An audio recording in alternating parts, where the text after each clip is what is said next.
Depuis plus de 3000 ans, l'Égypte antique a été l'une des civilisations les plus emblématiques que le monde ait jamais connues. Des sables dorés de Gizeh aux rives luxuriantes du Nil, c'était une terre gouvernée par des monarques divins. Les pharaons. Leurs ambitions, leur pouvoir et leur foi en l'au-delà ont donné naissance à l'une des merveilles les plus durables de l'humanité, les pyramides. Aujourd'hui, nous parcourons l'histoire des pharaons et explorons les merveilles de l'architecture égyptienne qui nous fascine encore des millénaires plus tard. L'histoire commence vers 3100 avenue Jésus-Christ, lorsque la Haute et la Basse Égypte furent unifiées sous le premier pharaon, Narmé, aussi connu sous le nom de Ménès. Cette unification marque le début de la période tinnite, une ère de consolidation, d'innovation, et de mise en place de l'une des dynasties les plus résistantes de l'histoire. Les pharaons n'étaient pas de simples rois, ils étaient considérés comme des dieux sur terre, des intermédiaires entre le peuple et le divin. Leurs paroles faisaient loi, leur autorité était absolue.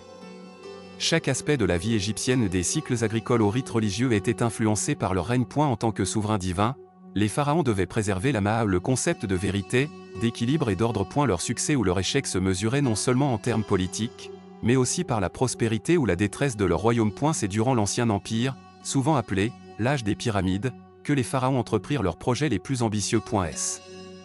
Étendant approximativement de 2686 à 2181 avenue Jésus-Christ, cette période vit la construction des structures les plus emblématiques de toute l'Égypte antique. Et la première pyramide, cependant, n'avait pas encore la perfection géométrique que nous associons à Gizeh. Cette innovation débuta avec le pharaon Djéser de la 3e dynastie. Et la pyramide à degrés de Djéser à Saqqara, conçue par son architecte Imhotep, fut un moment révolutionnaire dans l'histoire de l'architecture. Construite vers 2667 avenue Jésus-Christ, elle transforma la tombe royale faite de briques crues en un monument de pierre. Le design d'Imhotep empilait 6 mastabas de taille décroissante pour former une structure à degrés. Le premier édifice en pierre taillée à grande échelle en Égypte. Mais c'est sous la 4e dynastie que la construction de pyramides atteignit son apogée. Le pharaon Snéfrou, père de Khéops, expérimenta différentes techniques. Et sa pyramide rhomboïdale à Dachour témoigne de cette évolution architecturale. Et elle finit par perfectionner la forme avec la pyramide rouge, la première pyramide véritablement à face lisse.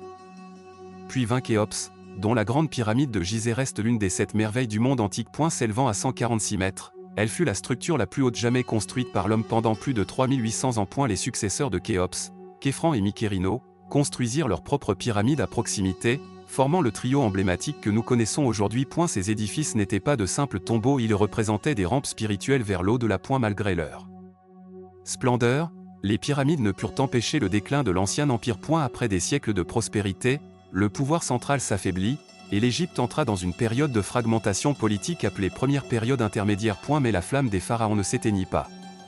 Vers 2055 avenue Jésus-Christ, le Moyen Empire émergea, réunifiant le pays sous un pouvoir central fort. Des pharaons comme Montouhotep II et Sésostri III restaurèrent l'ordre et lancèrent de grands travaux, des campagnes militaires, et une renaissance artistique. Cependant, la tradition des pyramides avait changé. Devenues plus petites et moins durables, l'accent était désormais mis sur la fonction religieuse plutôt que la taille. Le Nouvel Empire, de 1550 à 1070 avenue Jésus-Christ, fut l'âge d'or du pouvoir et de l'influence égyptienne. Les pharaons étendirent les frontières jusqu'à la Nubie et au Levant, transformant l'Égypte en empire. Cette période vit naître certains des souverains les plus célèbres d'Égypte, notamment Hatshepsut, Akhenaton, Toutankhamon et Ramsès II. Hatshepsut, l'une des rares femmes à porter le titre de pharaon, régna en roi, tant par le nom que par l'apparence. Son règne fut marqué par la paix, les expéditions commerciales notamment au pays de Punt et des constructions ambitieuses, dont son temple funéraire à Deir el-Bahari. Puis vint Akhenaton, un pharaon qui bouleversa tout. Rejetant les dieux traditionnels d'Égypte,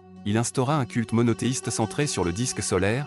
Aton. Cette révolution religieuse, connue sous le nom de période amarnienne, fut de courte durée mais perturba profondément la société égyptienne. Après sa mort, son jeune fils Toutankhamon, rebaptisé bientôt Toutankhamon, rétablit les anciens dieux. Bien que son règne fût bref, la découverte de sa tombe en 1922 par Howard Carter révéla des trésors qui relancèrent la fascination mondiale pour l'Égypte antique. Ramsès II, dit Ramsès le Grand, fut peut-être le pharaon le plus puissant de tous. Son règne de plus de 60 ans vit des constructions monumentales, dont les colossaux temples d'Abou Simbel. Ses campagnes militaires, notamment la bataille de Kadesh, consolidèrent son image de guerrier et d'homme d'État. À mesure que la construction des pyramides déclinait, les pharaons du Nouvel Empire cherchèrent des lieux de sépulture plus sûrs. Cela mena à la création de la vallée des rois, près de Thèbes. Creusée dans la roche et dissimulée à la vue, ces tombes étaient décorées de formules du livre des morts et destinées à protéger les pharaons dans leur voyage vers l'au-delà. Malgré ces précautions, beaucoup furent pillés, mais certaines, comme celle de Toutankhamon, restèrent presque intactes. Vers 1070 avenue Jésus-Christ, les conflits internes, Les difficultés économiques et les invasions étrangères entraînèrent la troisième période intermédiaire. L'unité de l'Égypte se fragilisa, et les pharaons perdirent une grande partie de leur pouvoir. Même lorsque l'Égypte passa sous domination étrangère assyrienne, perse, grecque puis romaine, l'héritage des pharaons persista. Le dernier pharaon d'Égypte fut Cléopâtre VII, descendante des Grecs macédoniens qui gouvernèrent après la conquête d'Alexandre le Grand. Et sa mort, en 30 avenue Jésus-Christ, marque la fin du règne dynastique égyptien. Les siècles passèrent, et les merveilles de l'Égypte furent enfouies sous les sables du temps. Mais au 19e et 20e siècle, un vent de redécouverte souffla. L'égyptologie naquit, et les mystères des pyramides et des pharaons ravivèrent l'imagination du monde entier. Les hiéroglyphes, écritures silencieuses, furent déchiffrés par Jean-François Champollion après la découverte de la pierre de Rosette. Le monde put alors lire les récits gravés dans la pierre, et les voix des pharaons résonnèrent à nouveau. Pourquoi les pharaons ont-ils construit les pyramides? Ces monuments grandioses étaient bien plus que de simples tombeaux.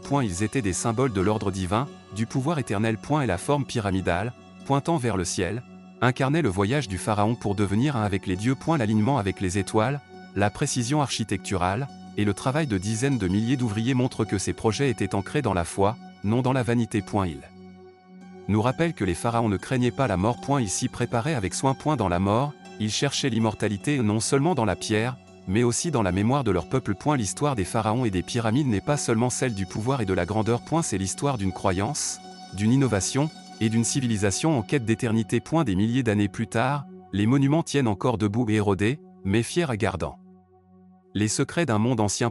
Lorsque nous contemplons les pyramides ou lisons les noms des pharaons gravés dans les temples et les tombes, nous comprenons que l'histoire n'est jamais perdue, elle attend simplement d'être rappelée.